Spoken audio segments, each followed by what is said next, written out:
morning, my cherished settlers. Gather round and lend me your ears, for the time has come to embark upon a grand endeavor, one that shall elevate our humble abode to heights unseen. As the sun rises upon our fields, so too shall we rise in stature and prosperity.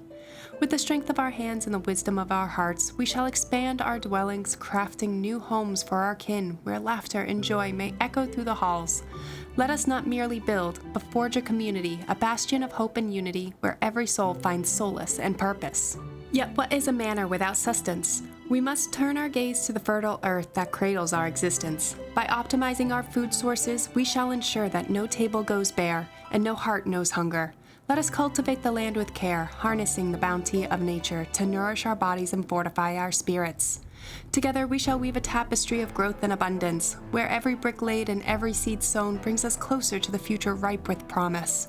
So rise, my friends, let us seize this moment and forge a legacy that shall echo through the ages. Heyo and welcome to another episode of Build&Battle Season 3, where we will build a beautiful medieval city while battling off famine, mutiny, and the bitter cold. In the last episode, we integrated farming into our capital city of Namateen by building fields, a farmhouse, windmill, communal oven, and a specific housing neighborhood to work the fields.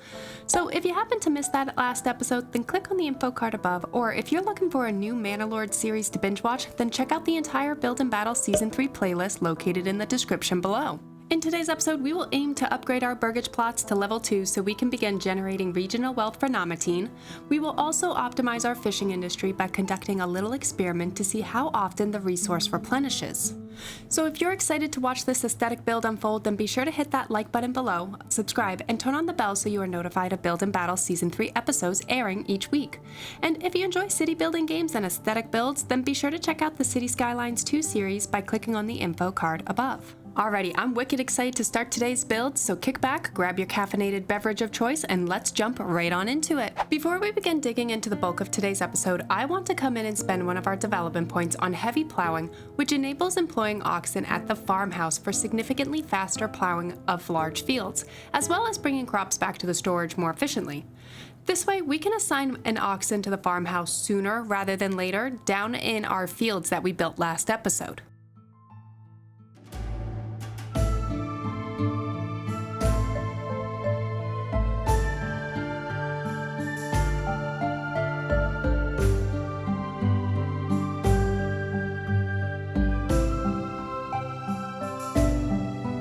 I also want to acquire the advanced pond keeping, which doubles the maximum capacity of the shoal of fish in the region.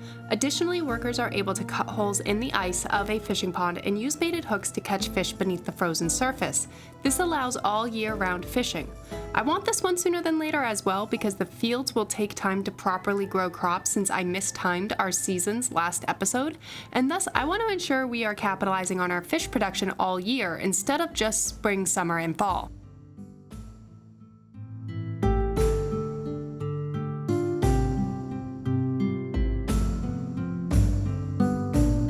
So let's experiment now a bit with our fishing huts. I want to see how many fish spawn per month and how often they spawn. But before we begin time-lapsing and counting the ticks, I want to add a second fishing hut because I have a sneaking suspicion that we will be able to actually use a second one since now our fishing pond caps at 1,400 fish. So let's get a second hut in here and get it built up before we start our experiment.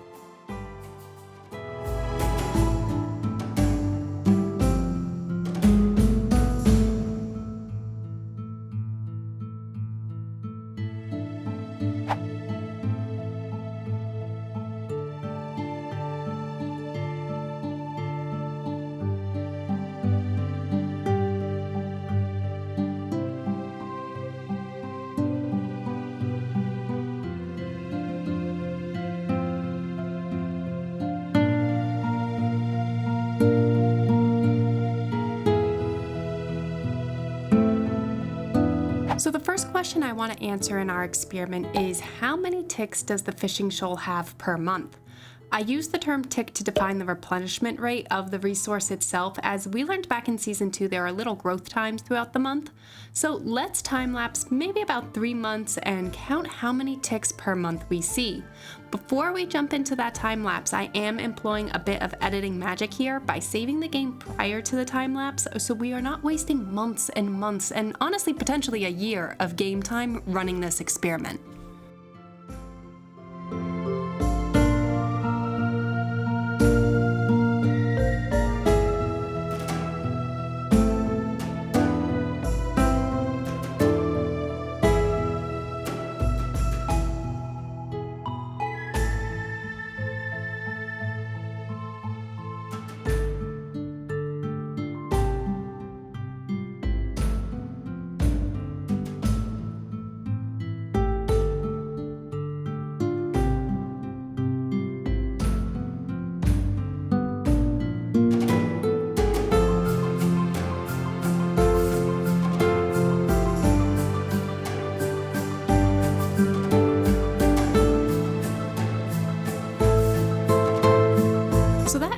playing out a little differently than I was expecting, so let's talk about the raw data and what it means. First, I ran the simulation for 5 months instead of 3 because I noticed something pretty obvious that I had missed. The fish deposit doesn't actually grow in the winter, even if we are able to fish it. This means we need to be careful of not overfishing the deposit and depleting the resource during the winter. This also means I wanted to get an approximate of how many fish each family harvested per month.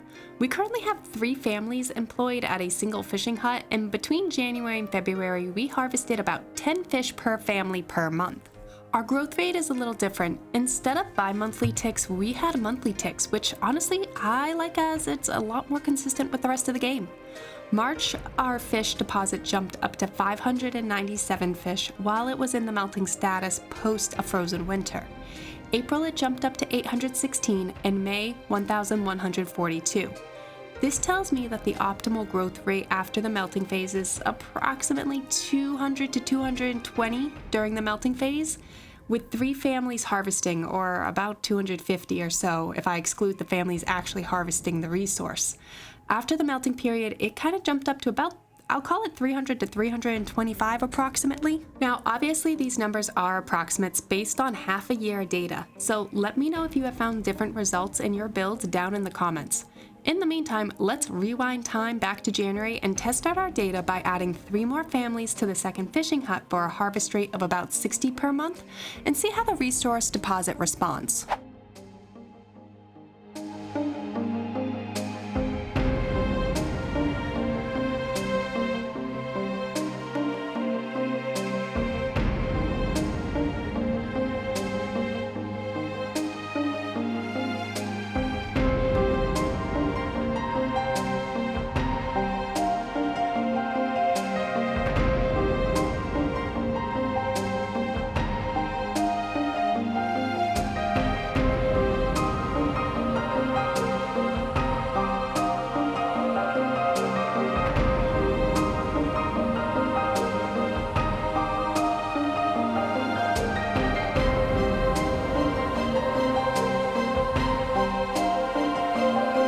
Alrighty, definitely some promising results. I'd like to do this again when we have more families that we can employ, so stay tuned throughout the series because I'd like to see if 5 fishing huts is feasible at some point. Alrighty, next I want to start working on our deficit to the king as well as some housing expansions.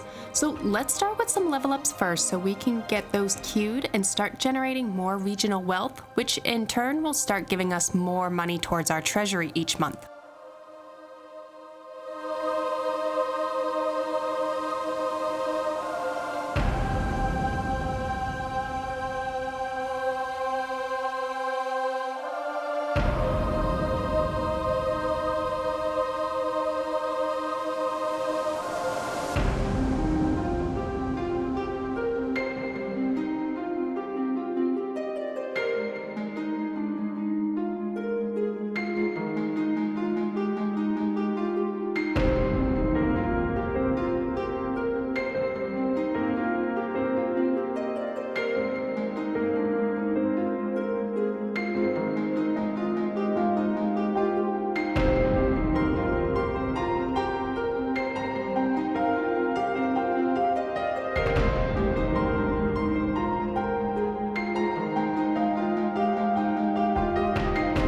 That was some good timing. Next, I'd like to add a backyard extension, and where I'd like to start with that backyard extension is the bakery. Since the next crop yield is prepared, because it's September, because again, we just timed that really darn well. This way we're making 2 bread at the bakery instead of 1 bread in the communal oven, thus optimizing our bread production a lot more. After that, I will add some extensions down near the houses located at the farms. So let's select this burgage plot here, add in our first artesian home, and then get a couple of more, perhaps some chicken coops, some piggies, and some goaties down near the farms.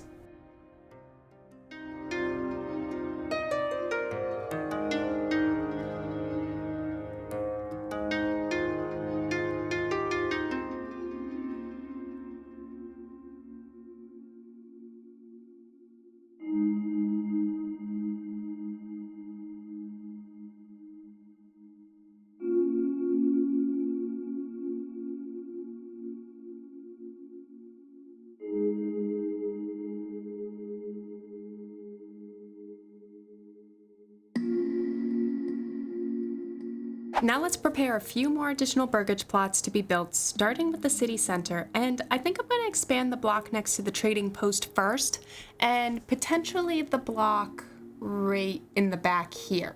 So let's jump on in, draw those burgage plots in, and watch them grow.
And let's also expand the farming area just slightly with a second block of housing using the corpse pit method, since I would like another vegetable plot down here.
Next, I want to establish another line of production. Specifically, I want to start accumulating roof tiles as I'm going to want to start upgrading our church to level 2 soon. So let's start our production line by plopping a mine and pick down and building that up.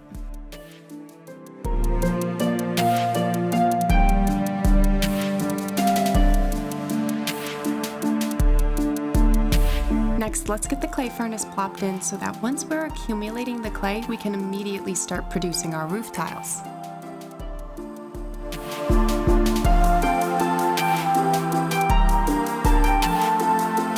Finally, before we start a time lapse and watch these all build, let's get a small storage building down here somewhere between the middle of our clay pit and our lumber production so that we 1, have more storage space, and 2, have quicker storage and more efficient storage to these respective production lines.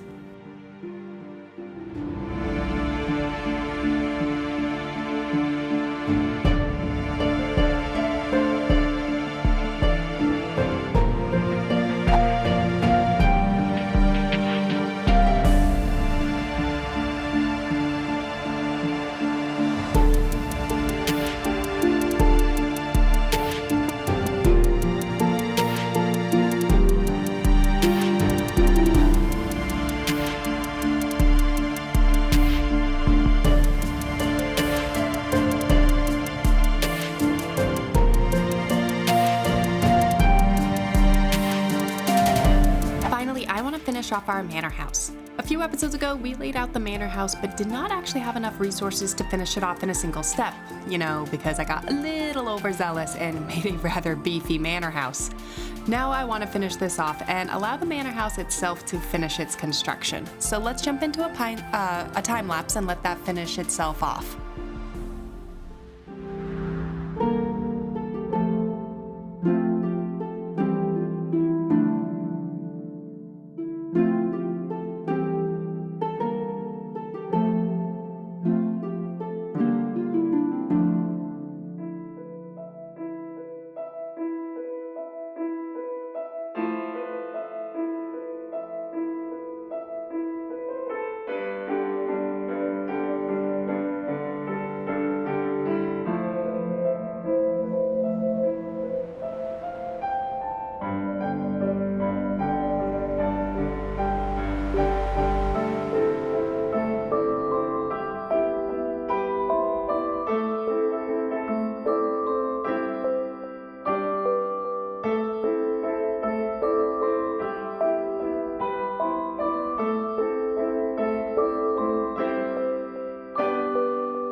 Alrighty, I think that just about wraps up today's episode. The manor house is going to take time to construct, but so far is about 80% of the way done, so this will continue off camera as well as the rest of the level 2 burgage plots that we had in the building queue.